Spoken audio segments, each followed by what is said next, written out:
ఫాతిమా గారు వారి తండ్రి గారిని ఒక ఫాల్స్ కేసులో గుజరాత్లో అరెస్ట్ చేయడం జరిగింది. ఆయన యాంటిసిపేటరీ బెయిల్ మూవ్ చేసి బహుశా పోలీసులకు అందుబాటులో ఉండకోకుండా ఉండేందుకు గుజరాత్కు వెళ్ళినట్టుగా మాకు అర్థమవుతా ఉంది. వారిని వెంటాడి మరి ఏదో 12 టీంలో 13 టీంలో చేసుకొని ఎవరైతే బంధువు ఉన్నారో హైదరాబాదులో ఆయన్ని హ్యాండ్ ఓవర్ చేసుకుని ఆయన మీద ప్రెషర్ చేసి గుజరాత్ వెళ్ళి పోలీసులు అరెస్ట్ చేశారు. బహుశా ఇవాళ రేపో చట్ట ప్రకారం వారిని న్యూజివీడ్ కోర్టులో హాజరుపరుస్తారు. సరే, లీగల్గా ఏం చేయాలి ఏంటి అనేది పార్టీ వైపు నుంచి, అదేవిధంగా మరి నూరి ఫాతిమా గారి తండ్రి మాజీ ఎమ్మెల్యే గారు కాబట్టి మా ప్రయత్నాలు మేము మా కుటుంబంతో కలిసి చేస్తాం. నాకు అర్థం కాని అంశం ఏంటంటే, గుజరాత్ వెళ్ళి పట్టుకురావాల్సిన అవసరం ఏంటో నాకు అర్థం కాల. నెంబర్ 1. రెండవది, మేము ఇచ్చిన కంప్లైంట్స్ ఏవి కూడా రిజిస్టర్ కావడం లేదు పోలీసులు. నిన్ననే ఎవరో ఒక ఆయన మన గుంటూరులో పార్టీకి సంబంధం లేదు, ఆయన కూడా కిడ్నాప్ నన్ను చేయడానికి ప్రయత్నం చేశారని ఒక కంప్లైంట్ ఇస్తే దాని మీద కూడా యాక్షన్ ఏమీ తీసుకోలేదు. చూడగా ఈ రాష్ట్ర ప్రభుత్వం పోలీసు యంత్రాంగం వైఎస్ఆర్సీపీ లీడర్స్ని టార్గెట్ చేసి ఫాల్స్ కేసులు పెట్టి అరెస్ట్ చేసి జైల్లో పెట్టి బెదిరించాలనేటువంటి ప్రయత్నం జరుగుతున్నట్టుగా అర్థమవుతుంది. ముస్తఫానే కాదు, విరూపాక్ష ఆలూరు ఎమ్మెల్యే గారు ఆయన అరెస్ట్ చేశారు. ఆయన అరెస్ట్ చేసిన విధానం చాలా ఘోరం. తలుపులు పగలగొట్టి సీసీ కెమెరాలు మొత్తం పగలగొట్టి పోలీసులే తీసుకొచ్చారు, అరెస్ట్ చేశారు, కేసు పెట్టారు. అంటే ఎవరినైనా అరెస్ట్ చేస్తే బెయిల్ రాకోకుండా ఉండే కేసులు పెట్టాలి అనేటువంటి కుట్ర ప్రభుత్వం పోలీసులు చేస్తున్నారు. అది ఇక్కడ బాధాకరమైన అంశం. ఆలూరు ఎమ్మెల్యే విరూపాక్ష గారి కేసులో ఒక మహిళను బట్టలు చించేశాడు అని కేసు పెట్టారు. అంటే బెయిల్ రాకుండా ఉండేందుకు. ఆ బట్టలు ఎవరు చించారంటే చాలా చిత్రం. ఆ మహిళ యొక్క భర్త చించాడు.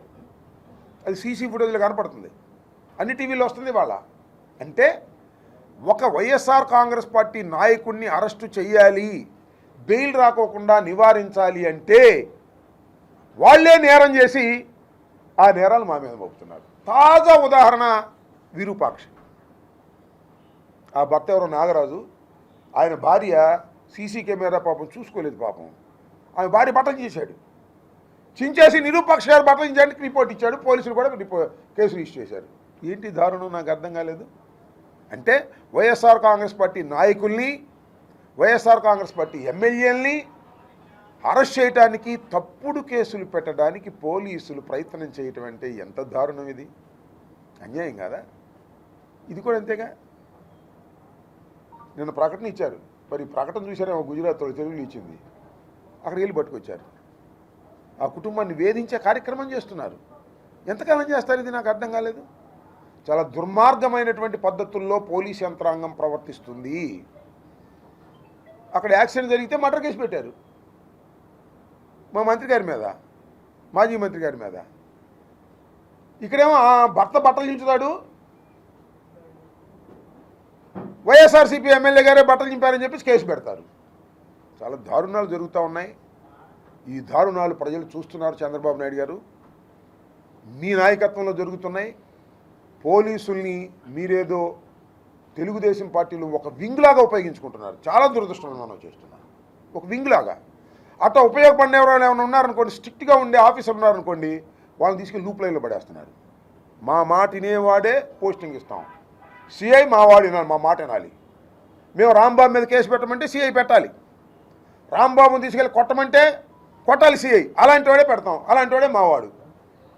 అలా లేదనుకో లూప్ లైన్ వేయి అనేటువంటి పద్ధతుల్లో పోలీస్ యంత్రాంగాన్ని సాక్షాత్తు ముఖ్యమంత్రి గారు, చంద్రబాబు నాయుడు గారు, లోకేష్ గారు ఉపయోగించుకొని వైఎస్ఆర్ కాంగ్రెస్ పార్టీ నాయకుల మీద హెరాస్మెంట్ చేసేటటువంటి కార్యక్రమం చేస్తున్నారు. అయినా భయపడం, ఎదుర్కొంటాం. న్యాయస్థానాలు ఉన్నాయి.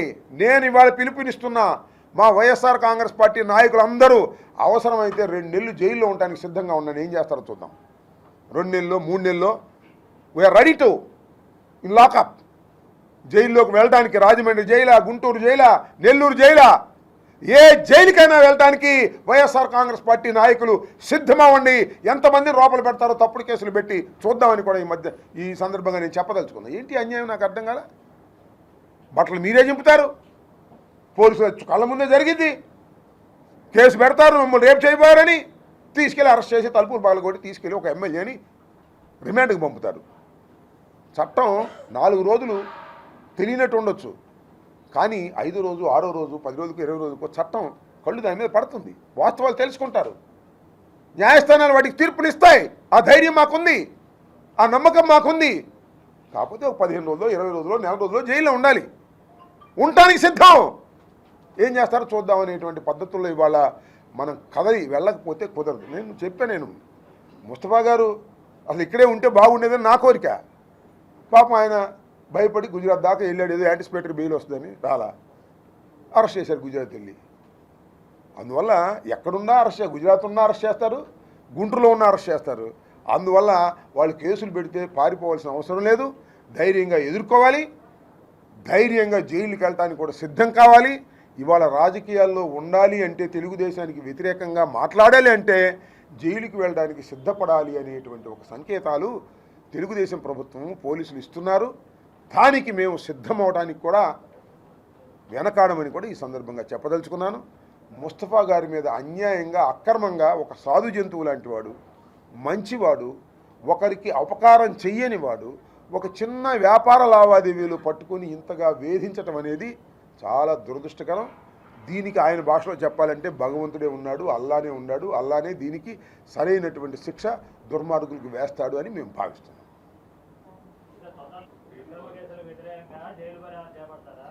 మీరు ఆ సలహా ఇస్తే మిత్రులు ప్రయత్నం చేద్దాం. మిత్రులు ఆ సలహా ఇస్తే దాన్ని కూడా పరిశీలిద్దాం. తప్పేదేముంది? జైలు బరో పిలుపునిస్తారని అడుగుతున్నారు. ఆలోచిద్దాం. తప్పనిసరిగా మీ సలహాని స్వీకరించి చర్చిద్దాం. సమయం వచ్చినప్పుడు చేద్దాం. నేను చెప్పింది ఏంటంటే, వాళ్ళు కేసులు పెట్టదలుచుకున్నప్పుడు పెడతారు, లోపల పెట్టదలుచుకున్నప్పుడు పెడతారు, ఎక్కడికి పారిపోయినా ఉపయోగం లేదు అనేది వాస్తవాలు బయటకు వస్తున్నాయి కదా. వినుకొండ ఎమ్మెల్యే గారు, ఆయన కూడా యాంటిసిపేటరీ బెయిల్ ఎక్కడికో వెళ్ళి ఉన్నాడు, ఆయన పట్టుకొచ్చారుగా. అట్లాగే కాకాని గోవర్ధన్ రెడ్డి గారిని కూడా కేసు పెట్టారు, ఎక్కడికో వెళ్ళి ఉన్నాడు, పట్టుకొచ్చారుగా. మన ముస్తఫా గారు ఎక్కడికో వెళ్ళి ఉన్నాడు, గుజరాత్లో, పట్టుకొచ్చారుగా. అంటే ఎక్కడికి వచ్చినా పట్టుకొస్తారు. కక్ష పెట్టుకున్నారు పొలిటీషియన్స్ మీద, ముఖ్యంగా వైఎస్ఆర్ కాంగ్రెస్ పార్టీ మీద. పారిపోవాల్సిన అవసరం లేదు, ఎదుర్కొందామని నేను నా అభిప్రాయం చెప్తున్నా. ఎంతమంది ఎదుర్కొంటారు, ఎంతమంది ఎదుర్కోరు అది వేరే విషయం. ప్లేటర్ గారి దగ్గరికి వెళ్ళగానే ఏం చెప్తాడు? అయ్యా యాంటిసిపేటరీ బెయిల్ ఇద్దాం అని చెప్తాడు. ఓహో, యాంటిసిపేటరీ బెయిల్ ఏదో దొరకకూడదు కావాలని నేను వెళ్ళిపోతారు. నేను ప్లేటర్నే. కానీ ఇవాళ ఉన్నటువంటి ప్రజెంట్ సిచ్యుయేషన్లో పోలీసులు చంద్రబాబు, లోకేషు, అంబటి రాంబాబుని లోపల పెట్టాలంటే ఏ విధంగానే పెడతారు, ముస్తఫా గారిని పెట్టాలంటే ఏ విధంగానే పెడతారు, నిరూపాక్షని పెట్టాలంటే ఏ విధంగానే పెడతారు. నేరం చేయాల్సిన అవసరంలా, వాళ్ళే నేరం చేసి మన మీద రుద్దేస్తారు. నన్ను ఏ కేసులు పెట్టారండి? 18 రోజులు. మళ్ళీ నాకు అది చెప్పుకోవాలి ఎక్కడొచ్చినా. 18 రోజులు పెట్టారు. ఎందుకు పెట్టారు? ఆ కేసు అసలు అరెస్ట్ చేయడానికి కూడా వీల్లేదు. జస్ట్ 41 నోటీస్ ఇవ్వాలి సిఆర్పిసి ప్రకారం, అయినా అరెస్ట్ చేశారు. గౌరవనీయులైన వంశీ గారును, ఆయన పేరేంటి, గంగా వెంకటేశ్వర గారు లాకప్లో పెట్టారు. లాకప్లో కూడా పెట్టాల్సిన అవసరం లేదు. ఆ కేసులో తీసుకెళ్లారు, కొట్టపోవడానికి ప్రయత్నం చేశారు. సో అందువల్ల వాళ్ళు చేయదలుచుకుని చేసేస్తున్నారు. కాబట్టి మనం సిద్ధం అనే తప్ప మార్గం ఏముంది? No option. మాకు నో ఆప్షన్ లేదు. మాకు రక్షించే వాళ్ళు పోలీసులు రక్షించరు. న్యాయస్థానాలనే ఆధారపడదాం. పారిపోయే ప్రయోజనం లేదని కూడా ఈ లేటెస్ట్గా ముస్తఫా కేసులో కూడా మనకు అర్థమవుతుంది. పారిపోవడం కంటే దాక్కోవడం కంటే జైల్లో దాక్కుందాం, పోయేదే ఉంది, కోర్టు వచ్చేదాకా జైల్లోనే ఉందాం. నేను ఉన్నాగా 18 రోజులు. అరెస్ట్ చేయడానికి వీల్లేని కేసులో దాని మీద పోలీసుల మీద కంటెంప్ట్ కూడా వేశా నేను. ఎవరైతే నన్ను కోర్టులో ప్రొడ్యూస్ చేశారో వారి మీద కంటెంప్ట్ ప్రొసీడింగ్స్ కూడా హైకోర్టులో వేశా. అవి కూడా తేలుతాయి తొందరలో. వాళ్ళకి అవుతాయి రేపు. అరెస్ట్ చేయకూడని కేసుల్లో కూడా అరెస్ట్ చేసేస్తున్నారు. లాకప్లో వేయకూడని కేసుల్లో కూడా లాకప్లో వేసేస్తున్నారు.